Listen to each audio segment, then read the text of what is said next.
Olá, bem-vindos ao podcast Crer para Viver. Esse é o nosso episódio de número 29, Conversão, uma síntese conclusiva. Por que uma síntese conclusiva? Nós viemos de uma sequência bem significativa de episódios tratando do tema da conversão. Lembra que a gente começou lá atrás falando de conversão e a ética do novo homem criado segundo Cristo. A gente ficou um bom tempo nisso. Depois nós trabalhamos os temas da verdade, da justiça e da bondade. Não necessariamente nessa ordem, né?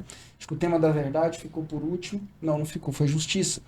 Mas a gente insistiu bastante no fato de que justiça e bondade dependem da verdade. Então acaba que o conceito de verdade ele ganhou um destaque maior, né?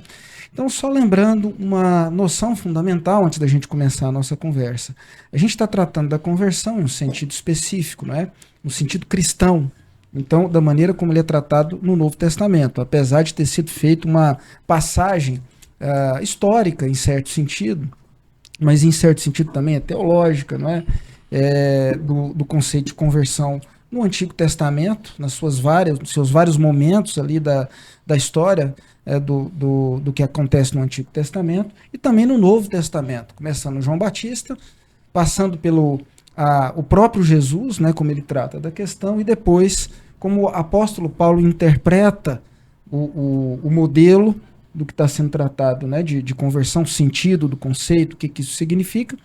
E nós frisamos a ideia de que a conversão aqui ela significa a ruptura com o antigo estilo de vida, marcado pelo velho homem, né, o primeiro Adão, com seus vícios, com a sua incapacidade de usar a liberdade, portanto, para fazer a escolha na direção do que não só do que é bom para a pessoa, né, mas da prática do bem. E significa virar, então, uma ruptura com esse velho modelo e se virar na direção de um novo modelo, que é o modelo de Cristo, né, o segundo homem. Tá? Então, o modelo de Cristo sempre foi, desde o início, a nossa referência aqui. Considerando isso, estou fazendo aqui uma fala bem breve, por quê? Porque a ideia é que esse episódio ele seja uma síntese, concluindo essa sequência temática que nós trabalhamos aqui. Ela foi longa, estou insistindo nisso também, porque eu acho importante, né, é uma questão fundamental, porque nós entendemos que esse é um tema menos tratado, se é que é tratado, compreendido da maneira como ele precisa, dentro de, como é que eu digo isso, religiões, né, ou comunidades confessionais que se consideram cristãs. Tá? Se a gente está trabalhando a partir do ponto de vista da fé cristã, o conceito de conversão ele tem que estar muito claro, desde o momento em que a pessoa cruza essa linha para dizer, a partir de agora eu sou um cristão. Então eu tenho que entender o que isso significa. É por isso que a gente está gastando tempo nisso, né? É importante a gente compreender que esse conceito ele tem uma história, um conceito que está na Bíblia, mas a Bíblia ela cruza um período muito longo, né? E os conceitos ali dentro eles são polissêmicos, eles têm muitos sentidos. Então a gente tentou lançar um pouco de luz sobre isso, né? Trazer esclarecimentos para que quem nos ouviu desde lá até aqui chegue nesse ponto e fale, bem, para mim agora está muito claro o que significa ter me convertido a Cristo. Não é uma conversão a uma nova filosofia, não é a conversão a uma igreja, não é a conversão pura e simplesmente, né, a um enquadramento religioso que está sendo proposto. Não, é a um modelo. Você pode fazer parte de uma igreja e não ter se convertido. Assim como pode fazer parte e ter se convertido, ou pode não fazer parte e ter se convertido. O que delimita a conversão, portanto, é o rumo, a direção na qual se caminha. Se caminha na direção desse modelo, essa é a referência para dizer, olha, eu preciso mudar aqui, eu errei aqui eu consegui dar um passo à frente, ou não, é o modelo. Tá? Então, considerando isso, esse pontapé que eu fiz aqui, uma síntese rápida, né? Vamos conduzir a conversa tentando concluir essa sequência temática, fazendo uma síntese do que é mais importante, do que não pode ser esquecido, do que tem que ser levado, né, na mente com clareza por aqueles que estão acompanhando a gente aqui. Quem pode começar a conversa? Por mim, eu continuaria nesse tema por mais um bom tempo, porque eu acho que o tema ele carece, ainda que nós tenhamos gastado algumas algumas semanas, né, de análise e reflexão, mas ainda assim é um tema que demanda melhor compreensão, porque nós teríamos que entender que a conversão, e aqui eu vou fazer uma breve reparação, né, de uma análise que eu fiz entre os conceitos de conversão e conversibilidade. Na verdade, penso que a conversibilidade é um conceito que demanda uma compreensão um pouco mais criteriosa, né? Porque ela pode induzir a erros de compreensão, né? Então, dando a ideia de que, na verdade, conversão não é um acontecimento único, né? Singular. Então, ela é uma espécie de variação prolongada de um ato que vira processo, né? E eu acho que para a maior parte das pessoas isso geraria problema, né? Bem, a conversão pressupõe ruptura. Eu tenho que ter consciência disso, é ruptura. É ruptura,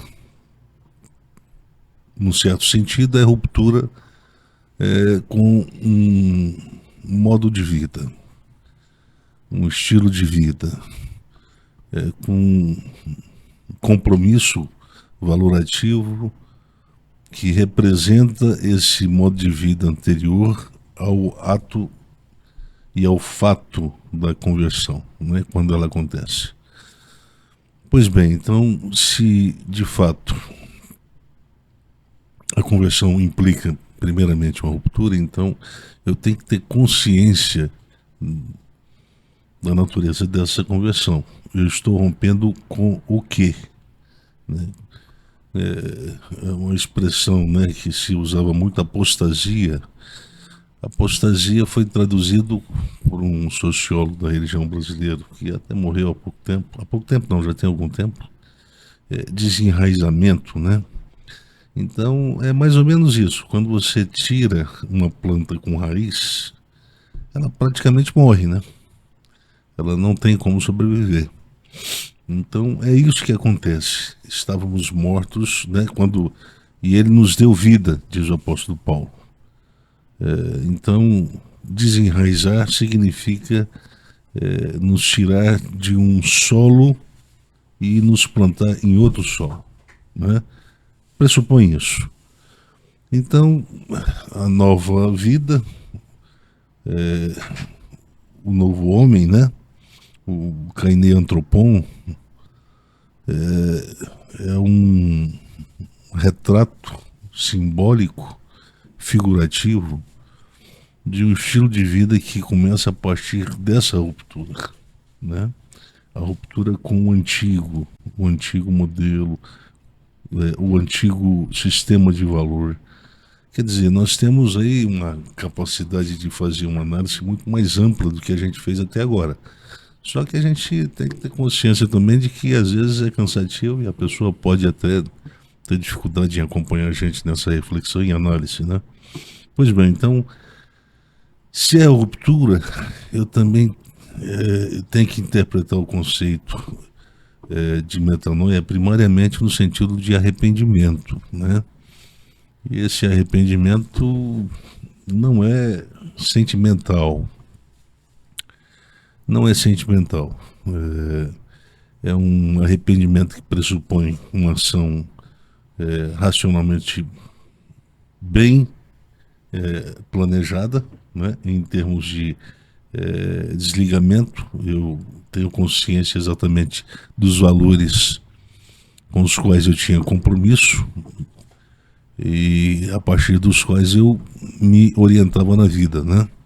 Então, arrependimento então nos induz a essa análise, né, retroativa de valores que faziam parte, que eram fundamentais, que eram fundacionais e que exerciam uma função de determinação para tudo aquilo que se fazia em termos de ação, né?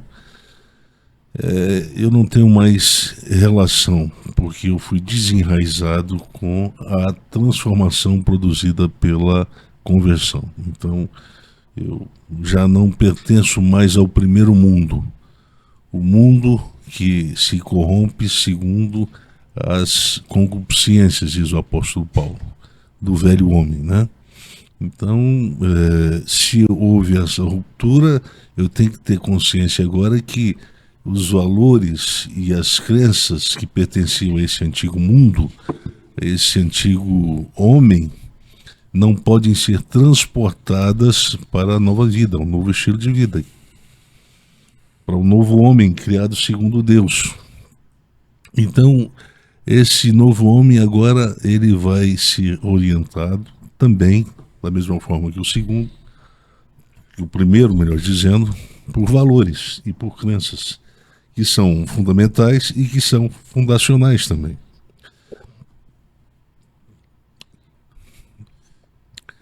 Eu penso que, compreendendo dessa forma,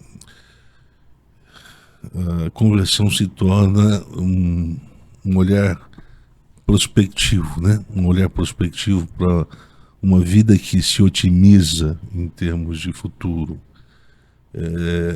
Mas a conversão também é um holofote emprestado para o presente.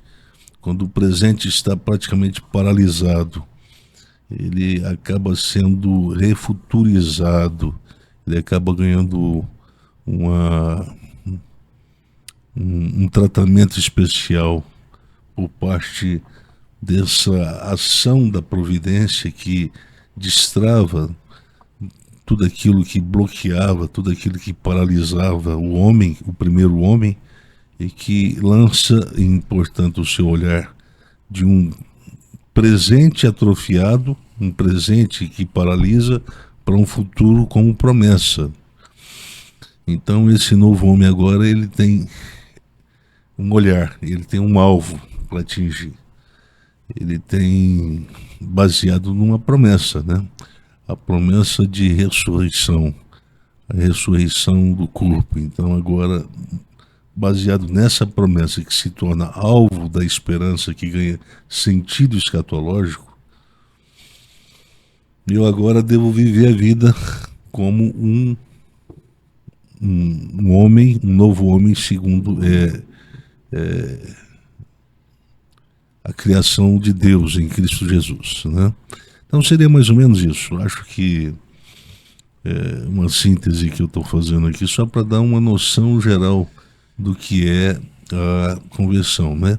A gente poderia tentar expressar melhor sobre as implicações disso em termos de relação, eu e o mundo, entre a pessoa, entre o cristão e o mundo, mas eu acho que isso seria agora, nesse momento, desnecessário e ocuparia muito nosso tempo.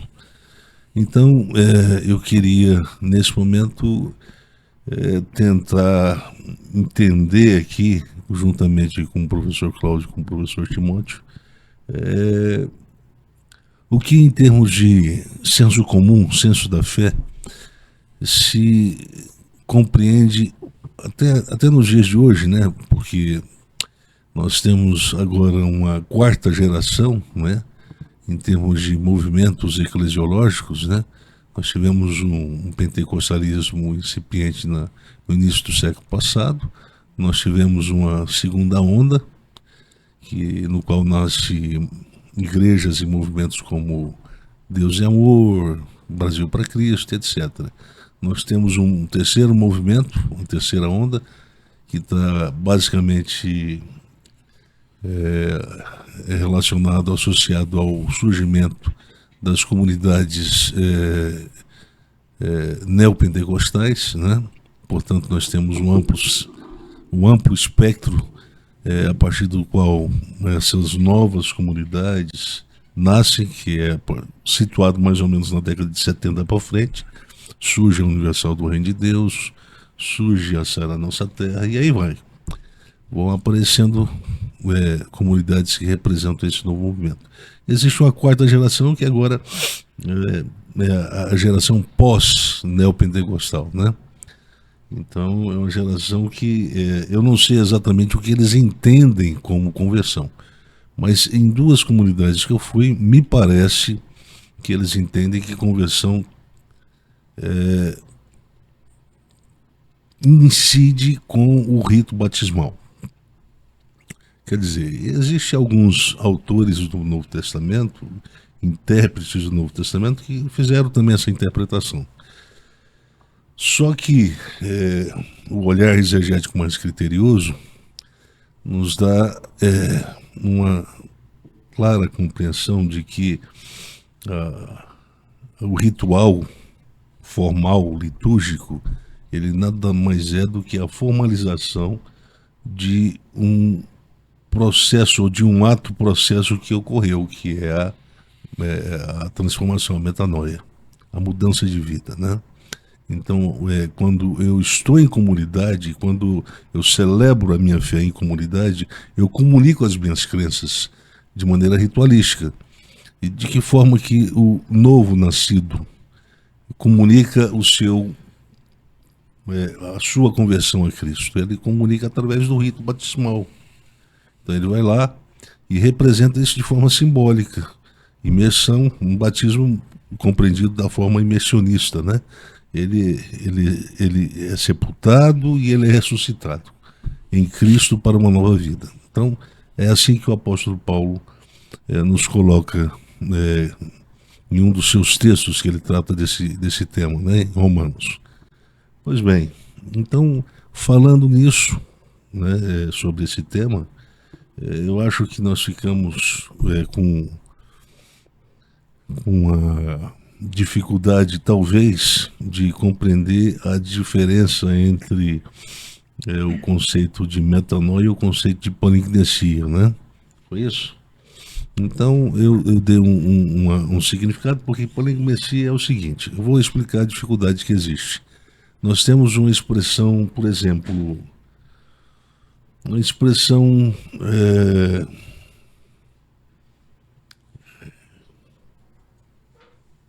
acontecimento. Essa expressão acontecimento, se você vai no dicionário, ela vai ter vários significados. Vai ter 1, 2, 3, 4, 5, 6, 7, 8 significados para uma palavra só. Então, palingenesia foi originalmente traduzido como novo nascimento. Esse novo nascimento se refere à regeneração. Só que quando a gente fala de regeneração de um homem de 30, 40, 50 anos, nós temos que tomar cuidado, o devido cuidado para entender o que significa aí. Na verdade, se trata de uma recapitulação de tudo que aconteceu antes e uma reprogramação de tudo que precisa acontecer a partir de agora. E como é que a gente faz, então, essa leitura do antes e do depois? De como foi e de como deve ser. Então a gente tem que ter um critério para definir exatamente esse momento que fica exatamente entre duas perspectivas, né? E isso é chamado de palingenesia. Então essa poderia ser compreendido como uma regeneração, mas eu tenho dificuldade de entender exatamente se essa compreensão seria sustentável ou não, porque eu não sei se houve de fato uma regeneração, uma regeneração na forma como a gente entende, né? Uma mudança de disposição completa, radical, de atitudes que se tomavam antes e que agora se abandonou completamente, no caso daquele ladrão que estava ao lado de Jesus na cruz. Ele diz, lembra-se de mim quando entrares no teu reino. E é só isso que ele diz. Ele não diz, olha, eu me arrependo de tudo que eu fiz. Isso ele não fala. Eu tenho que militar pelo texto. A minha interpretação tem que obedecer à lógica econômica do texto. Eu posso criar deduções a partir do que o texto me oferece. mas são deduções que representam riscos de interpretação. Pode ir para a direção certa, como também pode não ir para a direção certa. Melhor então dizer que nesse entre existe um ponto de recomeço motivado por uma nova disposição. Por isso que a palingenesia, dessa forma, é entendido como nova disposição. Nova criação, poderia ser regeneração, nascimento, novo nascimento. Aí vem os cristãos, entre aspas, os cristãos kardecistas. Eu tenho dificuldade aí de fazer essa associação, mas respeito aos que pertencem a essa religião, e não quero criar nenhum tipo de problema e celeuma com eles. O fato é que a interpretação do conceito como sendo reencarnação sofreu influências do pensamento platônico, portanto, o conceito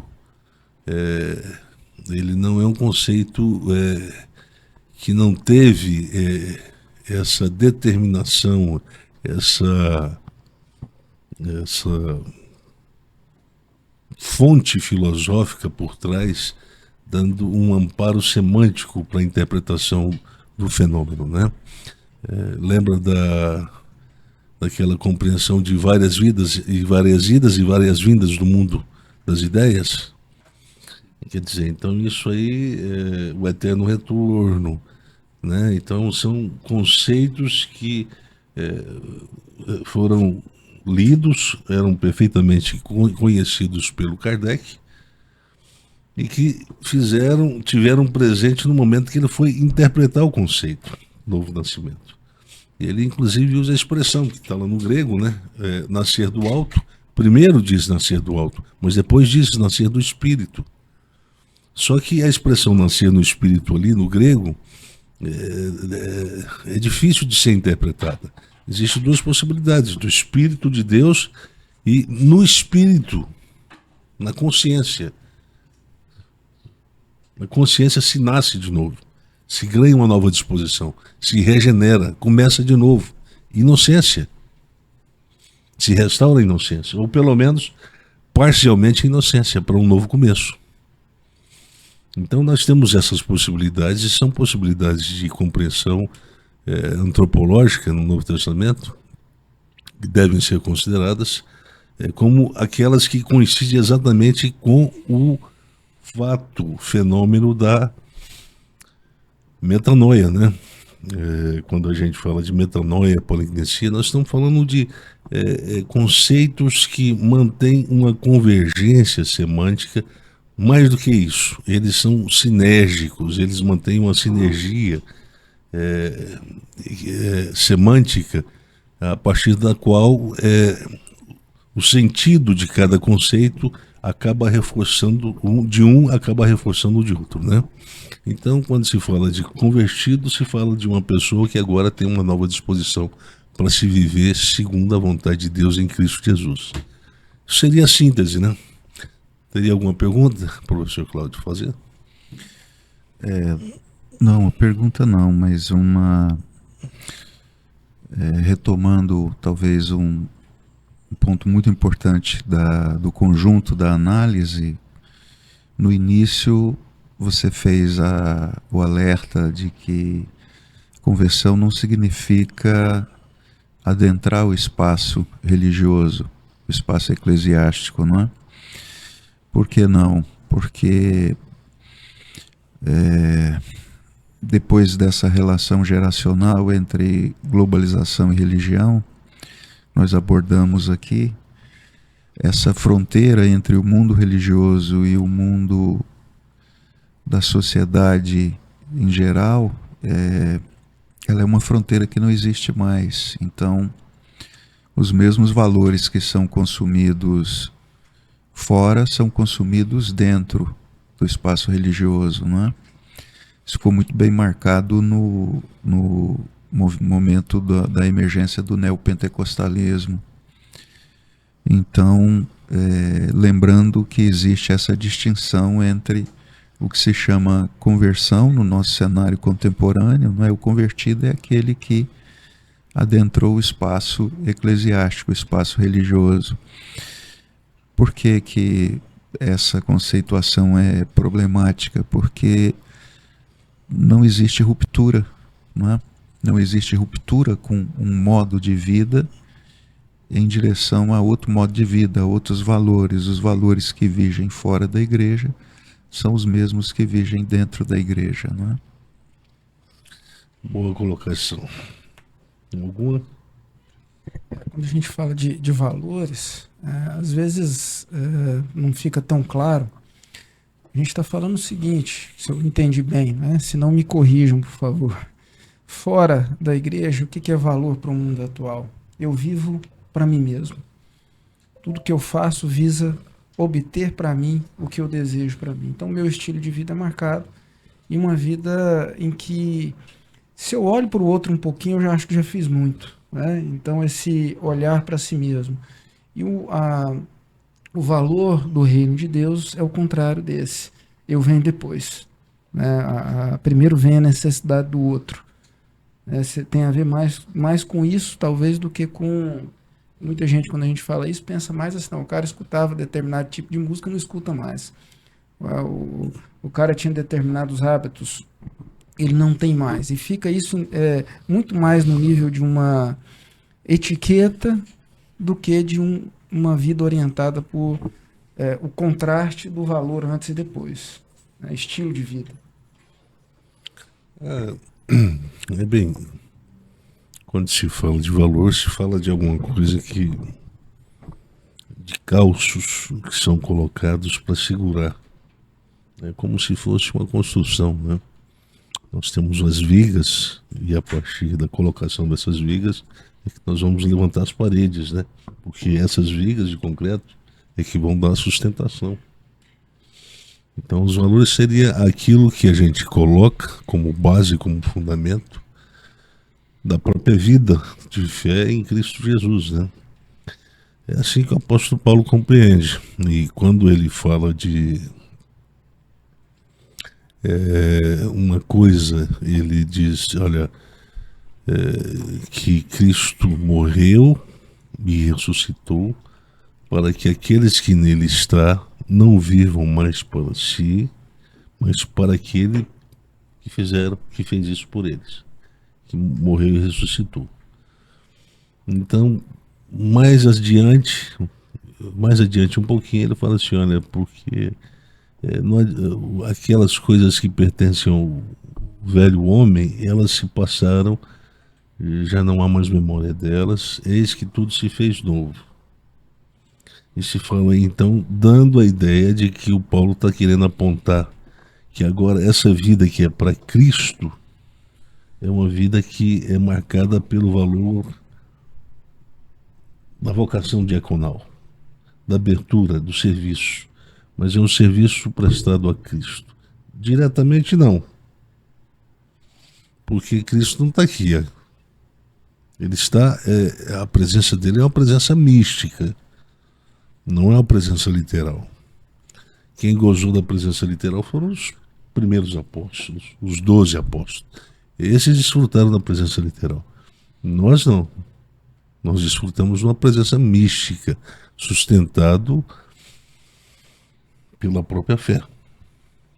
Ele disse, né, Jesus, olha, bem-aventurados são aqueles, por Tomé, que não viram e creram. Então, nós somos da geração que tem uma relação mística com Cristo, mas uma relação mística que é dado, que acontece a partir da fé, e somente por ela. Fora dela não é essa possibilidade, não existe.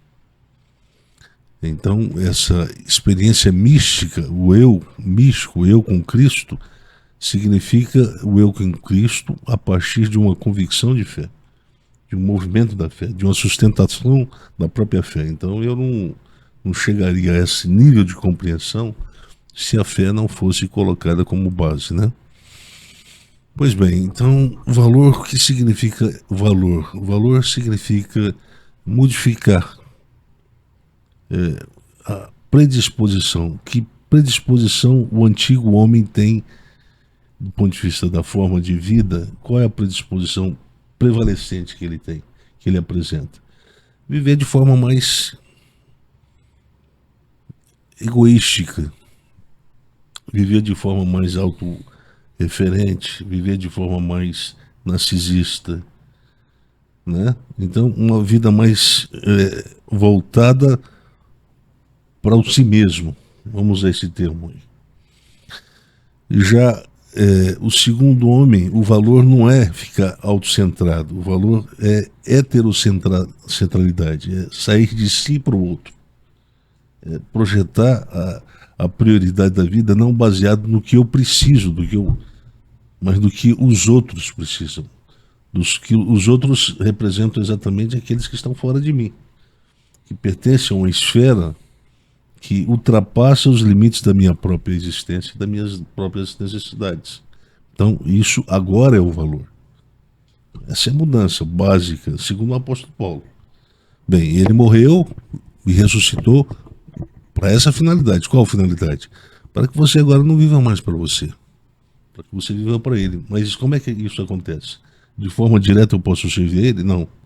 Você vai servir ele agora, como diz ele, como ele falou para o Pedro, né? Apacenta as minhas ovelhas. É um serviço indireto. Mas isso é suficiente para tirar o olhar de mim mesmo e para mim mesmo. E aí essa transferência desse olhar do aqui para mim passa do ali para o outro. E essa é basicamente a mudança mais determinante que acontece e que marca a transição do antigo homem para o novo homem. E que marca para o nosso tempo. Eu não sei como era no tempo do Paulo, né, lá. Imagino que hoje seja pior. Tudo isso que você está dizendo, esse modelo, é um contravalor cultural hoje. Redes sociais. Eu estou andando ali, aparece muito para mim.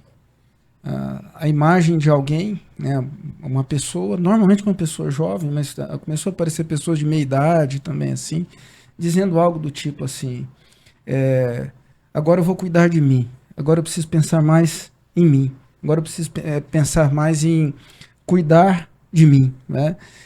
Ou seja, se já não fosse o suficiente isso ser um valor, a gente tem a reprodução desse valor em forma de propaganda. Ou seja, o valor agora é esse, ó, chega de cuidar dos outros. Você está cuidando demais dos outros e isso está te prejudicando. Né? Ou seja, é um chamado para não... Para de se sacrificar. A ideia que eu estou entendendo é essa. Ou seja, quando a gente fala de conversão, a gente está chamando para um estilo de vida que representa um contravalor da cultura atual.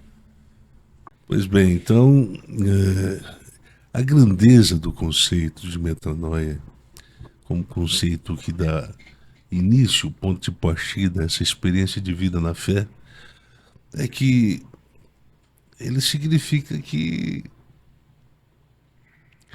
o Deus que nós servimos, quando cria, ele cria coisas para mostrar que a vida precisa ser compreendida como um movimento, né? A existência precisa ser compreendida como um espaço em que os movimentos produzem transformações que corrige deficiências, né? Quer dizer, a correção de deficiências representa a cura de uma realidade, né? E, portanto, o conceito de salvação, ele aparece aí como correção de deficiências, né? Seja em termos de antropologia do corpo, seja como psicologia das possibilidades humanas.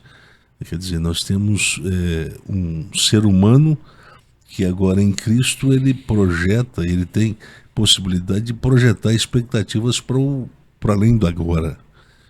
Então, agora com a nova vida dada por Deus em Cristo, entra em cena alguma coisa que estava praticamente descartada, que é a expectativa, que é a esperança.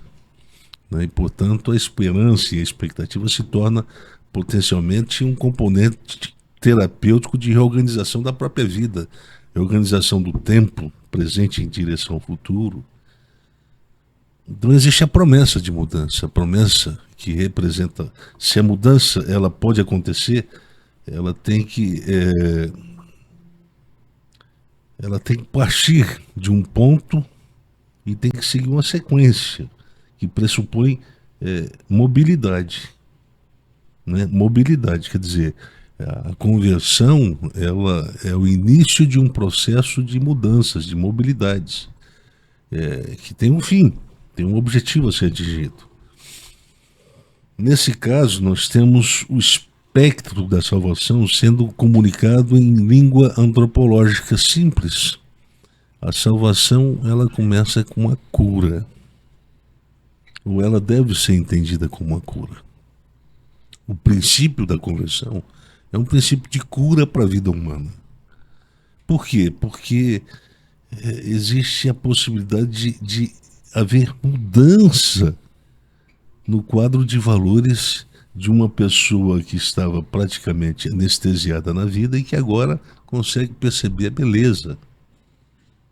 Uma pessoa que estava drogada, uma pessoa que estava viciada na solidão, vivendo para si mesmo, perdida no tempo, no espaço, agora ele consegue, esperando a morte chegar, ou desejando a morte mais do que o necessário. Aliás, eu nem acho que seja necessário desejar a morte, mas eu acho que ter consciência de que a morte faz parte do processo de vida, isso é natural. Mas tem pessoas que não vão para além disso, eles passam a querer dar fim e cabo à própria vida, né? Começa a desenvolver esses desejos, essas ideações suicidas, né? Então, eu penso que ao tirar o homem dessa imobilização, ele estava exatamente preso. Diz o apóstolo Paulo que nós estávamos presos, mortos. Morto é o imóvel. Morto é aquela que é o ente que não tem mobilidade, que não consegue se movimentar. Então o apóstolo Paulo diz, olha, estávamos mortos em nossos delitos. Obviamente que isso é uma linguagem figurada. Nós não estávamos literalmente, fisicamente mortos.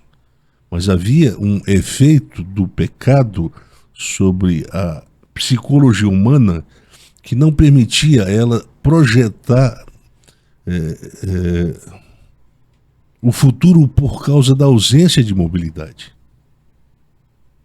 O futuro, para se tornar promessa, ele tem que ter a presença de algo que produza mobilidade na psicologia humana.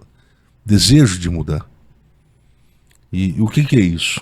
Isso só pode ser a esperança. Isso só pode ser a expectativa. Então, junto com o mortos em seus delitos, estava a esperança também. Portanto, a base da fé, que o apóstolo Paulo diz, pela fé vocês foram salvos, quer dizer, a base e ao mesmo tempo a natureza projetiva dessa fé é a esperança, que passa então a ter valor terapêutico para o futuro e ter valor terapêutico para o presente também. Tem valor terapêutico para o futuro à medida que ele me tira de uma condição de imobilidade. E ao mesmo tempo ele se torna promessa para o futuro à medida que ele cria uma nova disposição de pensar coisas novas, de pensar coisas diferentes, de caminhar por uma direção que é completamente diferente daquela que eu estava. Então é uma salvação de uma imobilidade ou de um fato que me tornou imóvel no presente, escravo do presente.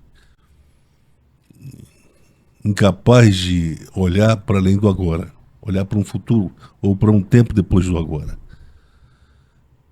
Então, a salvação começa com isso, essa abertura, essa reconstrução de uma vida que agora será totalmente feita, realizada à base da elpis, a esperança. Né? Dessa expectativa de que agora a nossa vida tem telos, A nossa vida agora não é conduzida pelo destino. Eu ouvi esses dias um pastor dando uma resposta estranha na internet. Nem conheço esse pastor. O pastor Moreno, não sei se ele é, de que procedência ele é religiosa ou eclesiástica, né? Perguntaram para ele, existe destino na vida do crente? Você existe. E quando é que nós sabemos que é um destino? Quando tudo dá errado. Aí você sabe que é destino. Você faz tudo para dar certo, dá tudo errado. Aí você sabe que aquilo é um destino. Mas eu não sabia que existe destino na vida de um cristão. Porque a Bíblia diz que a providência significa direção ou diretividade. A providência é o movimento que dá direção criativa e redentiva para a própria vida, a própria existência humana. E onde há direção criativa, não pode haver fatos que acontecem de forma acidental. Onde é que esse cara descobriu na Bíblia que existe destino? Olha, isso é complicado. Muito complicado, porque parte dos evangélicos no Brasil e no mundo acreditam nessas coisas. Passam a acreditar e reproduzem essas crenças quando veem essas coisas na internet. Eles passam a comunicar valores e crenças que não são constitutivos da fé que eles dizem que confessam. Não, eu sou cristão. Mas para isso, você prega umas coisas estranhas para um cristão.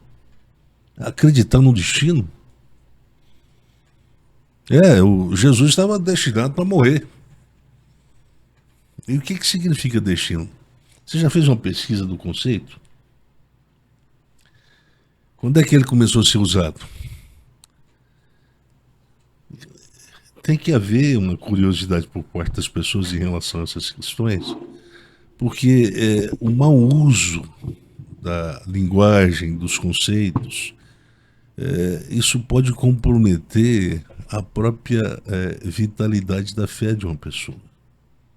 Eu conheço pessoas que transitaram em pouco tempo do espaço, de vários espaços, né? Ele era místico, depois foi para o eclesiástico e depois foi parar no judaísmo messiânico. Quer dizer, tem algum problema na cabecinha dessa pessoa, alguma coisa tem de errado. Porque a gente espera minimamente que haja uma estabilidade sustentável, torne a vida da pessoa um pouco mais previsível. Porque se a vida se torna muito imprevisível, porque tem alguma coisa de errado. Por que a fé ela produz a estabilidade? Porque existe a esperança de que não existem movimentos acidentais ocorrendo na vida de um cristão. Porque se a gente considera essa hipótese, se cresce a incerteza em relação ao futuro. É óbvio. O futuro se torna incerto. O futuro se torna paradoxalizado. E o grau de incerteza em relação ao futuro vai aumentando, vai se tornando mais paradoxalizado, à medida que eu admito a hipótese de que outros acidentes ocorrerão com maior frequência no futuro. E aí, esses acidentes concorrerão com a providência e produzirão uma psicologia muito fragilizada no ser humano. E aí, em vez dele viver pela fé, ele vai começar a viver pelo medo. E aí, isso vai ser a abertura de várias possibilidades para a sua vida se tornar uma vida adoecida. Portanto, veja bem os riscos disso tudo.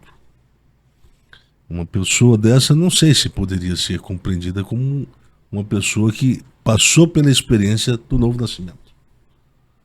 Porque com um nível de incerteza em relação ao futuro, eu não sei se alguém pode dizer, olha, eu vivo pela fé, temendo o futuro, acreditando que a minha vida não segue uma sequência dirigida pela providência. Providência, ela conduz. Paulo diz que Deus trabalha em todas as coisas para o bem, com finalidade. E o Paulo também diz que por ele e para ele são todas as coisas. Ou seja, o processo histórico, o processo da vida para Paulo, ele é dirigido e tem finalidade. Ele não ele não está solto. O destino é uma coisa estranha, o destino é uma coisa que não existe, de repente aparece. Aí a gente tem que se vergar diante dele e falar assim, olha, isso foi destino. Mas como assim? Apareceu de uma hora para outra. Aí eu tomei consciência que só porque tudo deu errado, então eu devo considerar que esse fato que ocorreu, geralmente associado, pode ser tanto fatos bons como fatos que não são bons, né?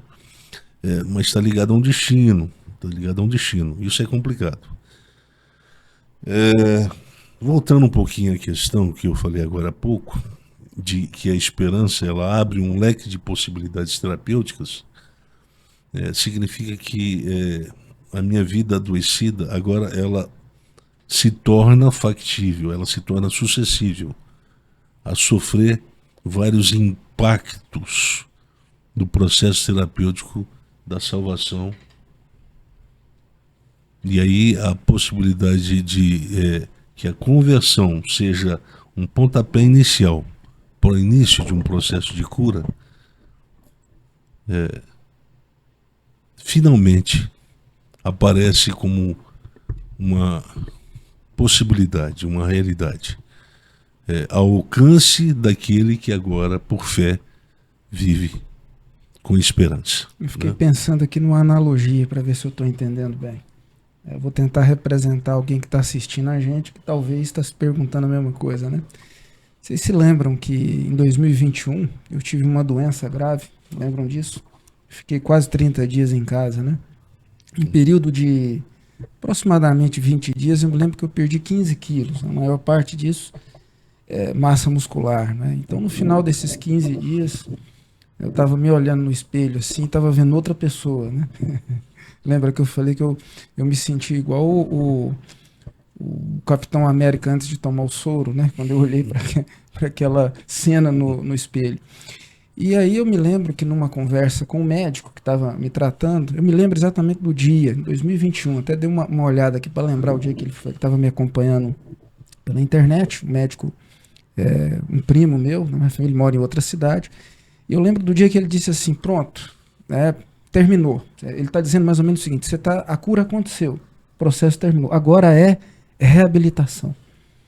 Agora você está sofrendo as consequências de uma doença que já foi, né? A cura aconteceu, e agora você vai entrar num processo de lidar, se recuperar, né? Retomar a força, retomar a massa que você perdeu. A sua saúde agora ela vai crescer e a gente vai trabalhar nisso. Fiquei pensando numa analogia aqui, né? O momento da conversão. O momento da conversão ela acontece, porque a gente está dizendo assim, o evangelho tem poder de curar, de salvar. E eu estou tentando entender o que é essa cura exatamente. Para não passar aquela ideia para as pessoas de que uma mágica imediata aconteceu, agora está tudo resolvido, não tem mais nada para... Então, tudo que a pessoa fizer, você vai olhar e falar assim, acho que não é um convertido. A gente está fazendo uma síntese, né? Então a gente já falou disso. Eu estou tentando colocar em forma de analogia para tentar ficar mais claro, né?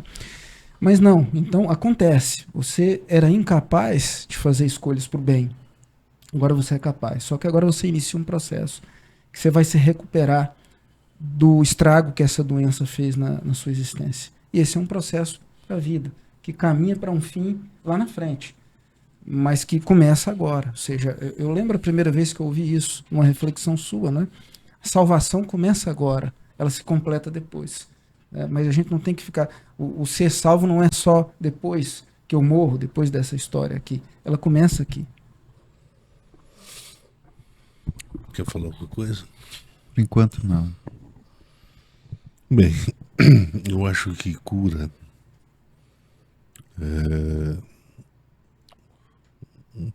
uma porta de entrada para a saúde. O ideal de vida que nós perdemos, ideal de vida que nós perdemos foi a forma de saúde, a saúde ontológica. A saúde ontológica pressupõe saúde no corpo, saúde na psicologia e saúde do ponto de vista da moral, da vida moral.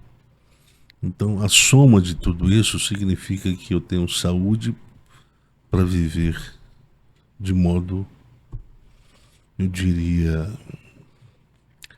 estável.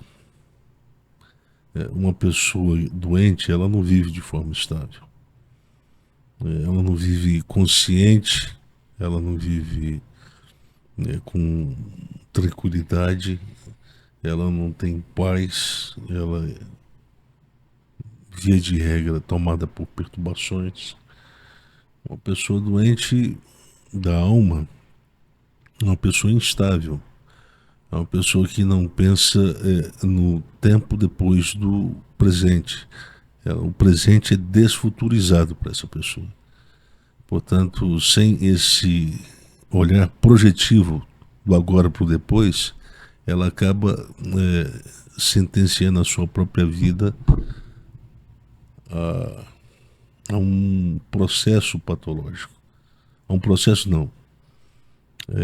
A uma situação, condição patológica. E, portanto, a cura ela tem que destravar tudo isso. A cura é um fato, fenômeno, que tem que abrir uma porta que estava trancada. Então, ela acontece uma única vez. Ela não é processo. Cura não é processo. A saúde talvez dependa de cura no sentido plural. Nós precisaremos de várias curas. Mas uma cura inicial tem que acontecer. Estou lembrando agora da maneira como você trata de saúde ontológica, lá no finalzinho do texto sobre o sistema de estruturação de crenças, não é? Sim. Lá, claro, não dá tempo de explicar aqui, mas lá você está falando que é um constante processo, contínuo processo de descontingenciamento. Ou seja, o tempo todo alguma coisa vai querer estragar. Eu tenho que falar, começou a estragar, mas eu vou, né? Eu vou trabalhar aqui, Então são várias. Eu penso que o que torna a nossa vida extremamente suscetível para a doença, a vida psicológica eu estou me referindo, mas também a vida física. Se eu quero ter saúde no meu corpo, eu não posso comer sanduíche todo dia. Então eu tenho que ter consciência de que eu preciso fazer uma alimentação melhor. Tenho que fazer escolhas mais saudáveis. Eu tenho que exercer algum tipo de atividade para o meu corpo se autocurar. Então, com a alma da mesma forma. O que é a alimentação da alma? São os valores, são as escolhas, são as crenças que estão na base da própria vida do eu. A moral é a base da saúde, como também pode ser a base da doença.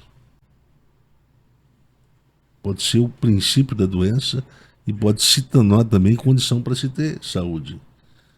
Então, veja bem, a relação moral e cura. Jesus uma vez falou assim, olha, curou uma certa pessoa e falou assim, olha, cuidado, não passe no seu lugar de origem para você não se tornar enfermo de novo, não adoecer novamente. Então, a prescrição, o conselho é dado para se evitar que, ao voltar para o lugar de origem, a pessoa pode acabar sendo recooptada aos mesmos vícios, às mesmas práticas, que vai levar à mesma condição que ela estava antes da cura acontecer. Portanto, a gente tem que considerar que a base de muitas psicopatologias, a base delas são as escolhas. A escolha é a composição do eu moral no cotidiano. É o fato determinante que mostra o rosto moral do eu de cada pessoa. A consciência de cada pessoa aparece aí. Existem escolhas que vão ser escolhas para a vida. E existem escolhas que não vão ser escolhas para a vida.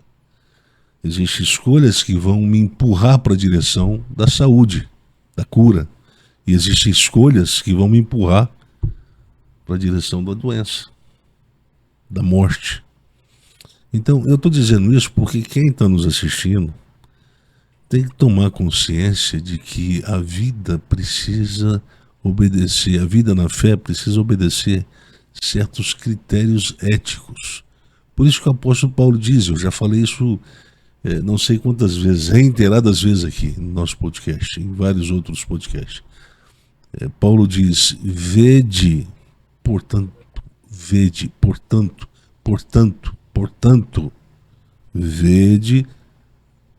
preste atenção na forma como vocês caminham na vida. Preste atenção nas escolhas que vocês fazem no cotidiano. Porque os maiores prejudicados pelas escolhas serão vocês. E em algum momento vão atingir aqueles que estão próximos. O verde prudentemente. Prudentemente me parece falar. Se preocupe com o desfecho escatológico que você falou lá atrás. Sim, é ter um olhar clínico, uma capacidade de enxergar de dentro para fora. É quase que pegar um corpo para se fazer uma dissecação em aula de anatomia. De saber explicar detalhe por detalhe daquilo ali. Esse olhar prudente, esse olhar clínico para as escolhas. Porque depois a gente não pode reclamar, olha, deu errado. Estava tudo bem, mas de repente eu tive uma depressão. Caiu uma depressão. Não. Depressão não acontece da noite para o dia. Quando ela acontece, quando ela pega alguém, certamente é uma escalada até chegar nela. Não é uma coisa que leva um dia, uma semana só. É uma escalada. É algo que pressupõe uma jornada, uma pequena jornada, né? Ou uma grande jornada, né? Então, eu acho que esse tema conversão, ele é altamente relevante para a psicologia. Altamente relevante para o cidadão que está nos vendo agora, para a pessoa que está nos vendo agora, para as pessoas que estão com depressão, que está vivendo crise de ansiedade. Porque a conversão é uma nova chance que você se dá. É uma nova chance que você tem por parte da providência divina para abandonar um estilo de vida marcado pela doença e para redirecionar a sua vida e as suas escolhas para um outro estilo de vida que poderá ser um estilo de vida que vai se pautar por valores que vão não só produzir a cura na sua mente, na sua alma, na sua psicologia, mas vão te proteger para que essa cura seja preservada ao longo da sua vida. Alguém tem alguma coisa para falar? Estou gastando muito a minha garganta aqui hoje, né? Eu acho que, de certa forma, você começou a preparar o caminho para o próximo episódio, né? Sim, é isso aí. Então, o nosso tema hoje é esse, né? O nosso tema de hoje é... De hoje? Não, da próxima semana. Da próxima semana. Conversão e... deixa eu ver aqui. O processo de cura da depressão, né? Bem, eu escolhi a depressão, por quê? Porque é a doença que mais tem feito vítimas na atualidade. A depressão, quando de fato bem diagnosticada, deve ser entendida e levada a sério.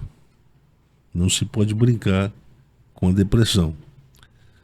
Depressão não é uma tristeza, não é uma mera tristeza que se sente, mas é muito mais uma perspectiva de se interpretar a vida. É uma perspectiva de se compreender o futuro depois do presente. Se de fato isso é possível para o depressivo, né? Então eu queria, nesse momento, a gente está com quanto tempo aí de... Então eu penso o seguinte, hoje a gente pode fazer um resumo, né? E, portanto a gente gasta menos tempo agora para tentar compensar isso melhor depois, porque agora nós vamos promover essa análise desse binômio, né? Conversão e depressão. E nós teremos a apresentação do professor Cláudio. Ele irá nos trazer uma reflexão a partir de um pensador, né? A depressão na perspectiva do Beck, que é considerado o pai da terapia cognitiva.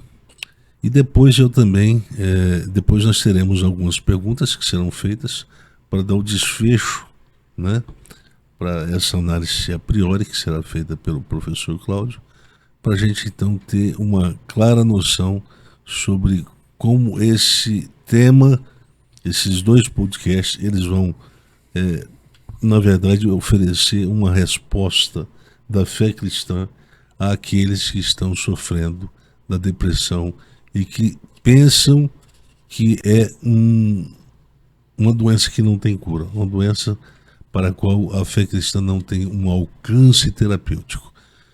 Então, eu penso que não. Eu acredito que se a fé cristã não tem alcance terapêutico para a depressão, então não existe nada que tenha. Não existe remédio, não existe terapia, não existe absolutamente nada. Porque nada tem a força da fé cristã, que oferece um ponto de partida para o processo de cura.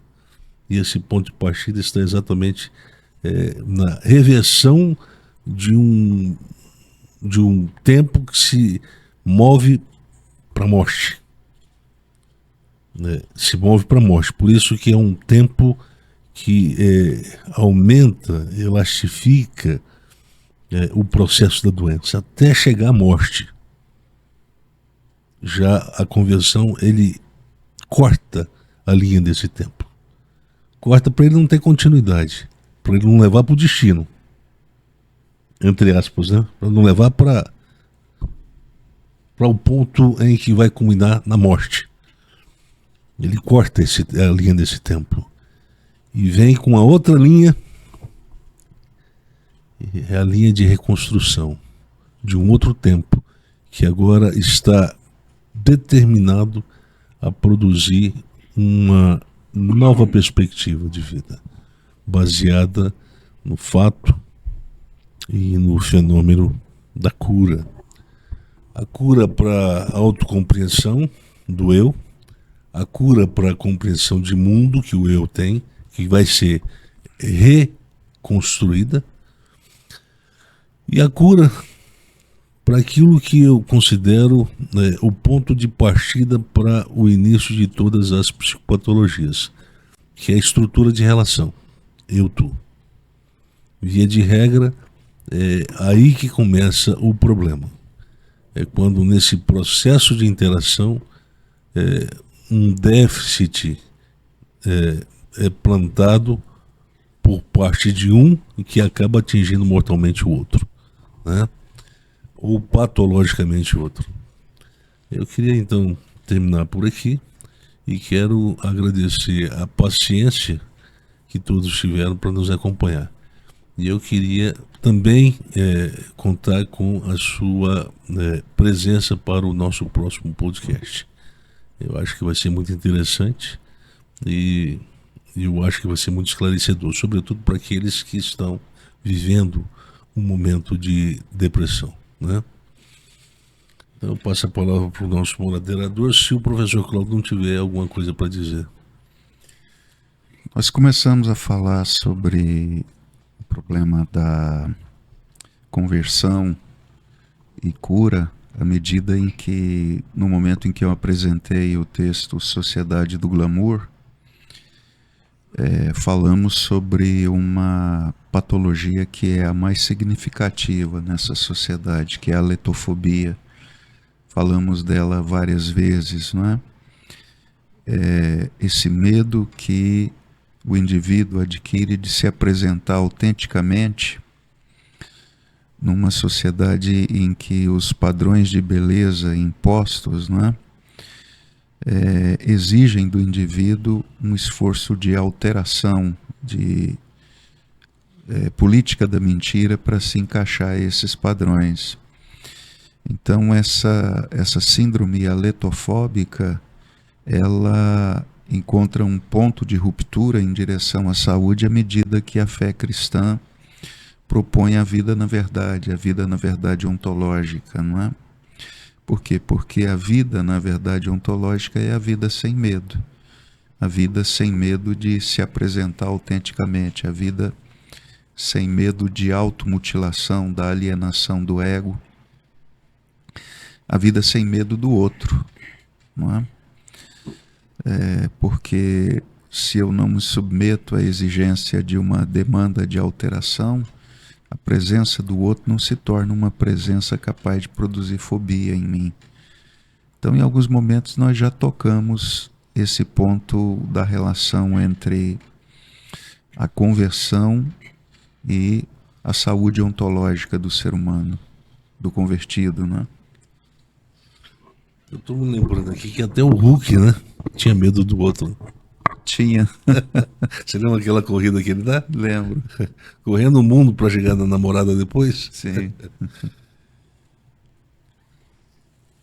É isso. Então, a gente fecha um ciclo e isso abre caminho para a gente falar de outras coisas importantes dentro desse universo da fé cristã. O que a gente tem para dizer para um mundo doente, né? Do ponto de vista da fé. O nosso objetivo, portanto, o pastor Anderson falou agora há pouco, eu fiquei pensando, o nosso objetivo, portanto, é prestar um serviço no sentido de oferecer matéria-prima para você construir crenças novas, não é? Então, a gente quer produzir um impacto na forma como você vê a vida, vê a si mesmo, enxerga o futuro, e a partir disso você pode descobrir que há um caminho na direção da vida, diferente talvez daquele que você vinha trilhando antes. A gente está chamando todo mundo para se perguntar, será que eu sou um convertido de fato, não é? Será que precisa acontecer alguma coisa para mudar a direção? Será que tem uma ruptura que não aconteceu e eu não tinha entendido isso dessa forma? Então o nosso chamado é na direção da vida, sempre. Cada episódio, todas as conversas, todas as reflexões que a gente faz aqui. E é claro que a gente, para fazer isso, a gente está sempre chamando a atenção para a cultura, para a vida, para a doença desse mundo, e para como isso nos adoece, para sempre, o tempo todo, propor a cura, chamar para a vida. Então, nesse sentido, eu espero que você continue nos ouvindo, que você tenha interesse, tenha fome de alimentar essas crenças que vão te conduzir na direção da vida e não da morte, que te ajude a romper com uma trajetória de morte para iniciar uma caminhada na direção da vida, ou quem sabe fortalecer aqueles que estão nessa caminhada e precisam de alimento para crenças, né, que são fundamentais para isso. Muito obrigado e até o próximo episódio.